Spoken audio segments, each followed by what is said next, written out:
우리 하나님의 말씀 함께 보겠습니다. 오늘은 누가복음 제10장 25절에서 30절 말씀을 먼저 보도록 하겠습니다.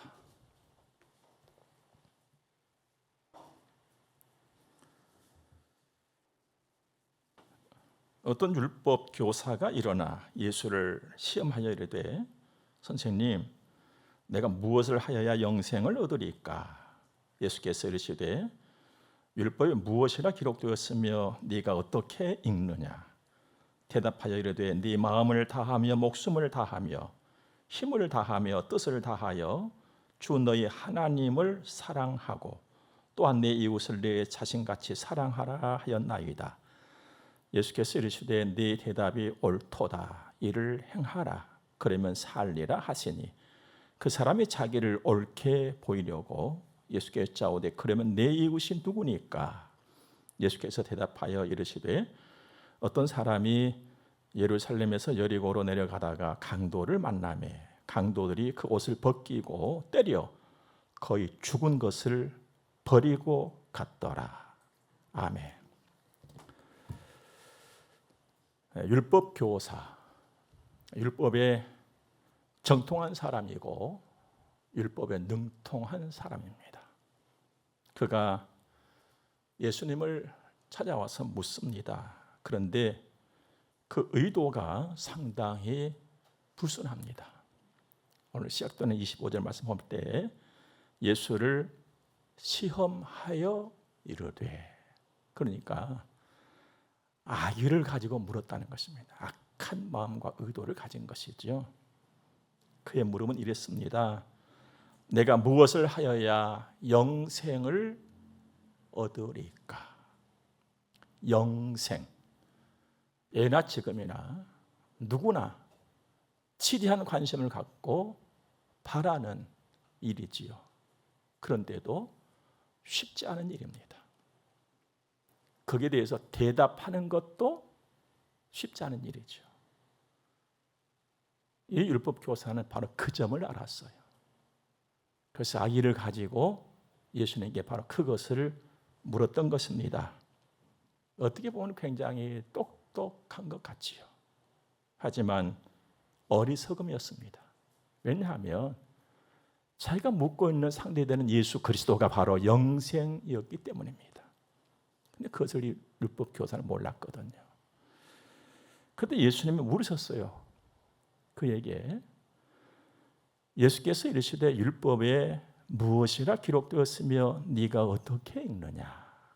이 말씀은요, 굉장히 중요한 의미를 담고 있는 말씀이에요.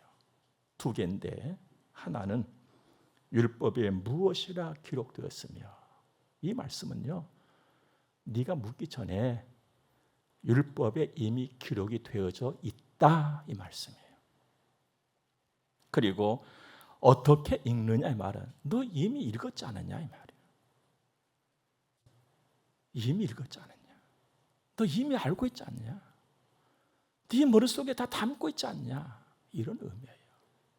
그렇다면은 무엇을 해야 영생을 얻으리까라고 물었던 그 율법 교사에게 주님이 주신 말씀은, 네 다 알고 있지 않냐? 네가 읽었고 네 머릿속에 담아있고 뻔히 안 것인데, 이런 의미가 되겠습니다. 그러자 율법 교사가 대답을 하지요. 27절에 대답하여 이르되, 네 마음을 다하며 목숨을 다하며 힘을 다하며 뜻을 다하여 주 너희 하나님을 사랑하라 하고 또한 내 이웃을 네 자신같이 사랑하라 하였나이다. 보세요, 여러분, 다 알고 있잖아요. 알고 있으면서 악의를 가지고 예수님께 물었던 것입니다. 예수님 말씀하시죠. 28절에 네 대답이 옳도다. 맞아. 맞다. 그러시면서 이를 행하라. 그리하면 살리라.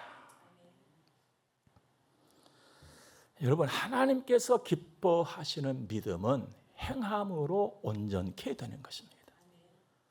믿음이라고 하는 것은 내 안에 담고만 있는 것 아니거든요. 그런데 보면 알고 멈춤이 있고 알고 행함이 있어요. 이건 영 다르거든요. 알고 멈춤이 있는, 알고 멈춤을 갖고 있는 그 사람은요, 대답만 잘해요. 하지만 알고 행함이 있는 사람은 대답도 잘합니다. 여러분은 어떤 믿음의 사람이 되기를 원하십니까? 물론 행함이 있는 이거잖아요. 열매가 없고 주님의 기쁨이 있으니까. 그러므로 대답만 잘하는 것이 아니라 대답도 잘하는, 말만 잘하는 것이 아니라 말도 잘하는 그런 순전한 믿음의 사람이기를 주의 이름으로 축복합니다. 이제 주님의 이 말을 들은 이 율법사는요, 막 더 기분이 좋아졌어요. 자신감이 넘쳤거든요.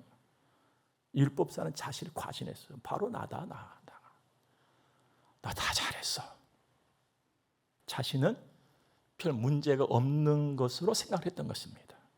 그래서 29절 말씀 보니까 그 사람이 자기를 옳게 보이려고 예수께 여짜오되 그러면 내 이웃이 누구니까? 라고 하지요. 자, 옳게 보이려고 이 말은 자랑하려고 말이에요. 자신을 자랑하고 싶었어요. 주님 말씀 딱 듣고 보니까 옳거니 이때다 했거든요. 막 자랑하고 싶었어요. 자기 과신이었지요. 그래서 이렇게 물었지 않습니까? 내 이웃이 누구니까? 내가 사랑해야 될 그 이웃이 누구냔 말이에요.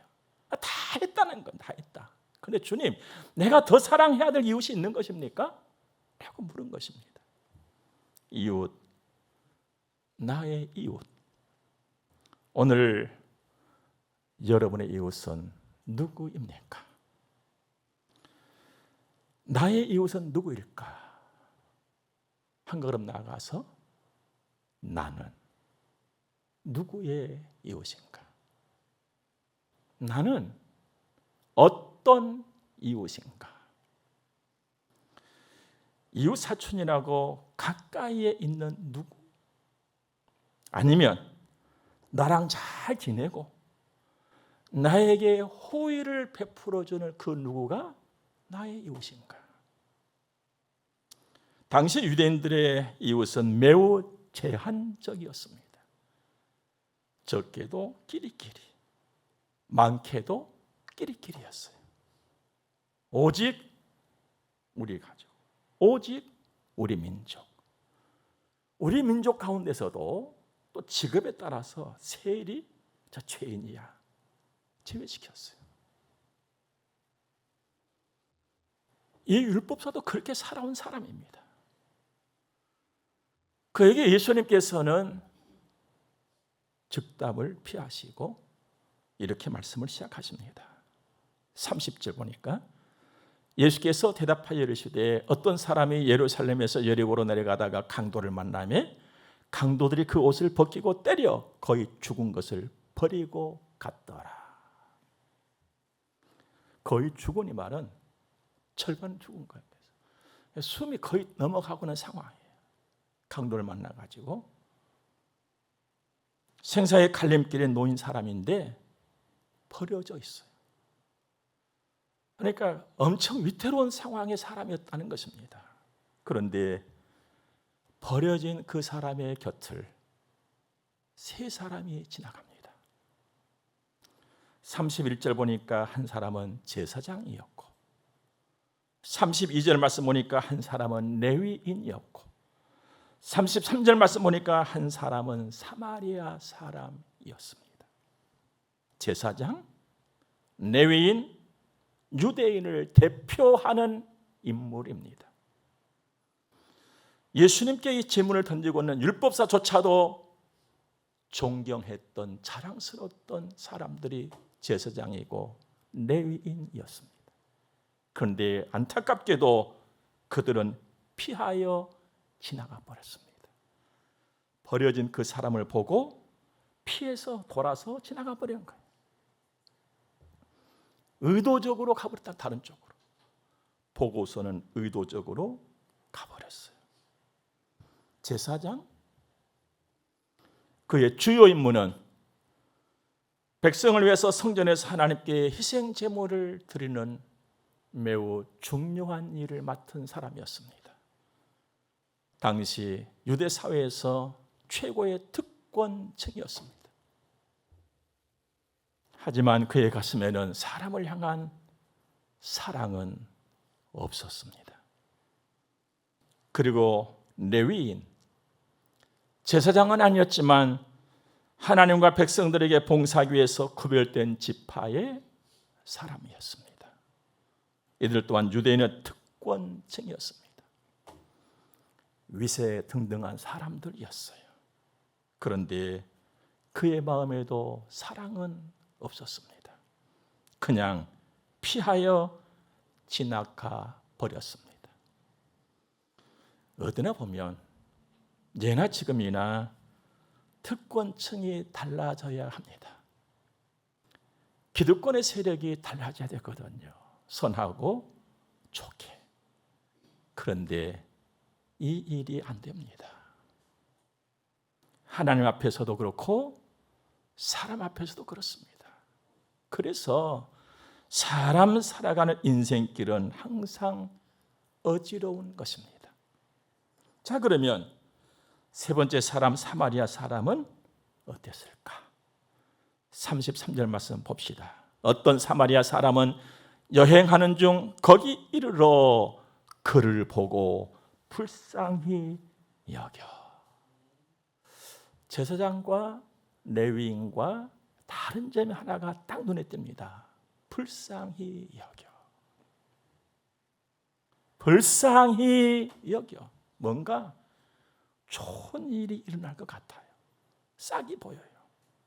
사랑하는 여러분, 불쌍히 여김은 마음이 움직이는 거예요. 그것도 사랑으로 움직이는 것입니다. 불쌍히 여김은 사랑의 출발이에요. 희생의 출발이고 헌신의 출발이고 이것들을 이루어내는 능력이 되는 것입니다. 사랑하는 여러분, 우리 살면서 서로 불쌍히 여기면서 삽시다. 그러면 마음이 움직여요. 따뜻한 마음이 있지요. 사랑이 움직여요. 그래서 좋은 일이 일어나고 선한 일이 되고 하나님의 일이 이루어집니다. 34절 말씀 보세요. 가까이 가서 기름과 포도주를 그 상처에 붓고 싸매고 자기 짐승에 태워 주막으로 데리고 가서 돌보아 주니라. 가까이 갔어요. 사마리아 사람은 피하지 않았단 말이에요. 걸음이 그리 간 거예요. 그런데 여러분 보세요. 걸음이 그리 가기 전에 불쌍히 여김이 있었어요. 마음이 먼저 갔던 거예요. 그 뒤에 걸음이 따라갔던 것입니다. 여행 스케줄에 방해가 된다고 그는 피하지 않았습니다. 그는 핑계대지 않았어요. 가까이 가서 기름과 포도주를 그 상처에 붓고 했습니다. 싸매고 최선을 다해서 생명을 살리기 위해서 그는 수고했습니다. 자기 짐승에 태웠어요. 헌신이지요. 주막으로 데리고 가서, 여기 주막은 숙박소예요. 그에게 안정을 시킨 겁니다. 안심을 시켰어요. 돌보아 주니라. 사랑의 수가 아끼지 않았지요. 그리고 35절 보십시오. 그 이튿날 그가 주막 주인에게 데나리온 2를 내어주며 이르되 이 사람을 돌보아 주라. 비용이 더 들면 내가 돌아올 때에 갚으리라 하였으니 돈을 지불을 했어요. 그런데 데나리온 2를 지불했다 그랬습니다. 오늘 데나리온 2개 하니까 별것 아닌 것 같아요. 액수가 뭐 얼마 되겠느냐 하겠는데 그 당시에 데나리온 2과 숙박비를 계산해 보면 2달치 숙박비예요. 상당한 액수지요. 그러니까 숙박주에게도 안심을 시킨 것이었죠. 그 아픈 사람을, 다친 사람을 데리고 와서 넉넉히 준 것입니다. 더 돌봐달라고 부탁을 하고 추가 비용은 돌아올 때 정산하겠답니다.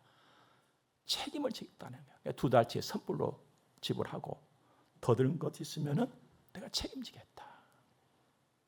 누가 이랬습니까? 사마리아 사람. 그 사람은요, 이름도 없어요. 당시 유대인들로부터 사람으로 취급을 받지 못했던 어쩜 버려진 사람이었습니다. 사람이 아니었는데 사람 노릇을 한 사람은 사마리아 사람뿐이었다는 거예요. 어떻게 그가 이런 일을, 이 엄청난 일을 할 수가 있었을까? 사람을 살리는 불씨 하나가 시작됐잖아요. 불쌍히 여김. 이 불씨 하나가 엄청난 일을 이루어낸 것입니다. 사랑하는 여러분, 살면서 불쌍히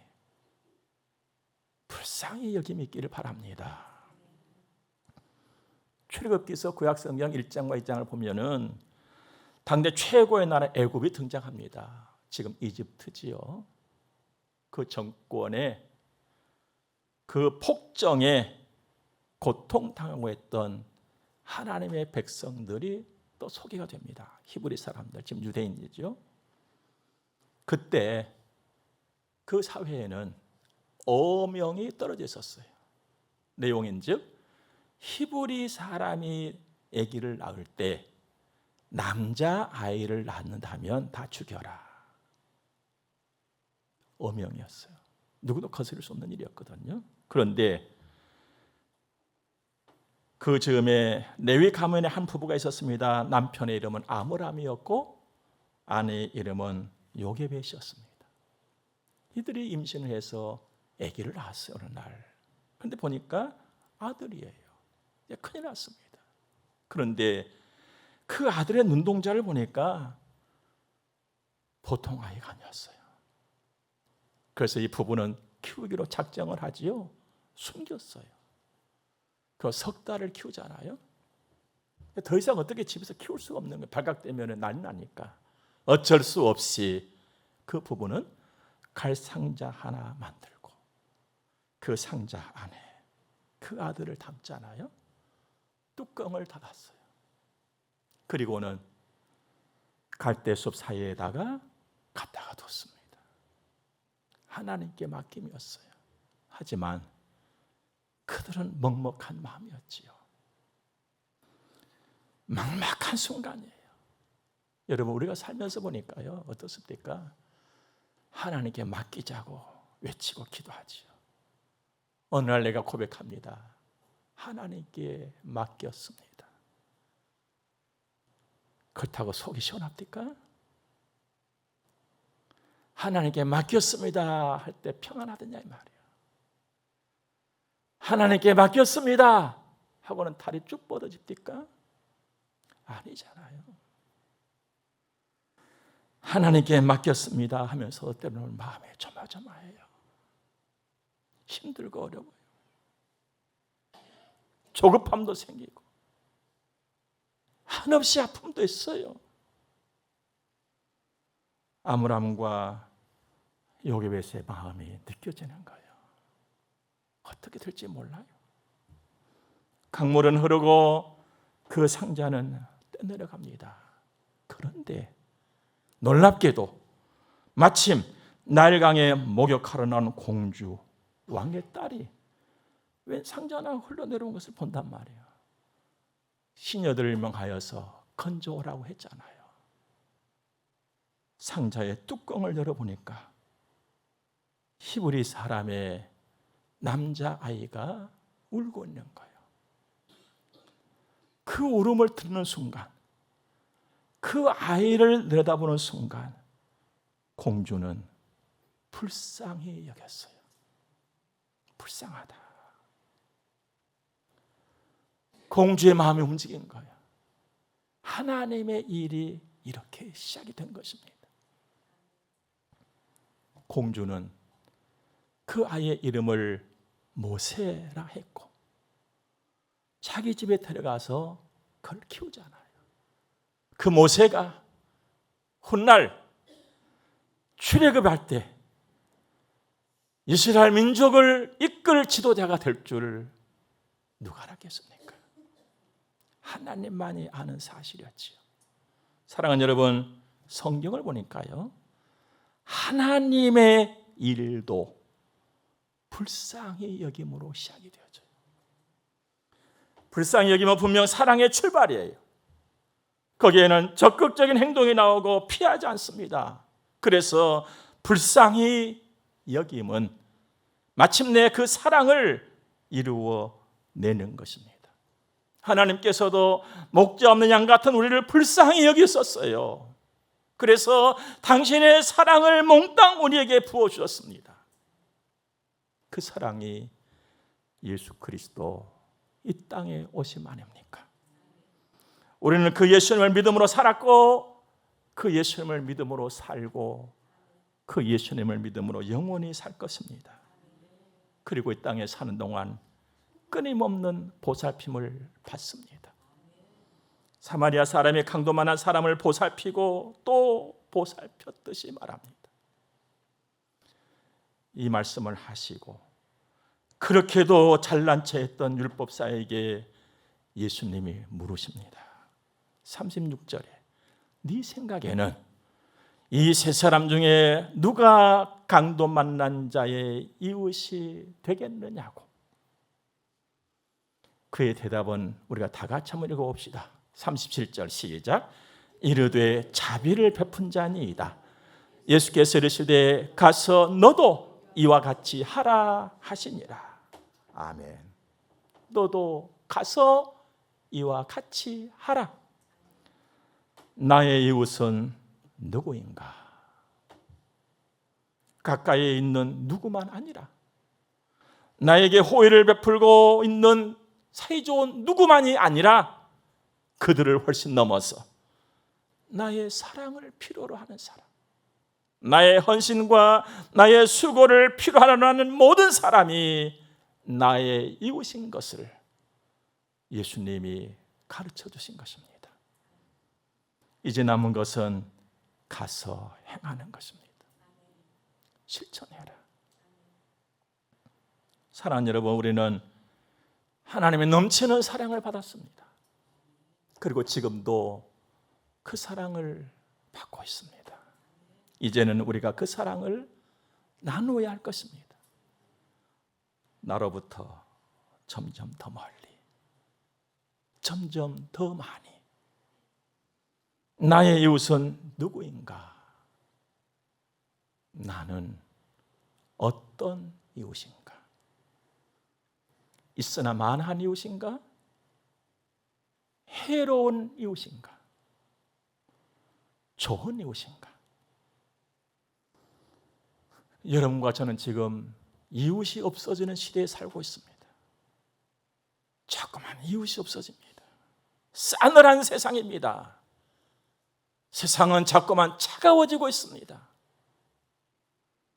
불쌍히 여기는 따뜻한 마음, 우리에게 살아 있어야 할 줄로 믿습니다. 나 있는 곳에서 좋은 이웃이기 바랍니다. 나의 이웃은 누구인가? 나는 어떤 이웃인가? 늘 생각하면서 주의 말씀 따라 살아가는 따뜻한 마음, 좋은 이웃이기를 주님의 이름으로 축복합니다. 함께 기도하겠습니다. 좋으신 하나님을 찬양합니다. 은혜로 오늘 또 귀한 말씀을 받습니다. 우리의 가슴에 늘 따뜻하게 하옵소서. 불쌍히 여기는 마음이 살아있게 하옵소서. 사랑으로 내 마음이 움직이게 해주시고 하나님의 말씀을 따라서 살아가는 우리의 삶이 되게 하옵소서. 이제 헌금 드려 봉헌하겠습니다. 여호와께서 받으시고 한량없는 복을 우리에게 주옵소서. 예수님 거룩하신 이름으로 기도드립니다. 아멘. 축복을 받겠습니다. 교회 머리가 되시는 우리 구주 예수 그리스도의 은혜와 하나님 우리 아버지의 무한 극진하신 사랑하심과 성령님의 감화 교통하심이 하나님의 거룩한 백성들의 머리 위에 이제로부터 영원토록 함께 있을지어다. 아멘.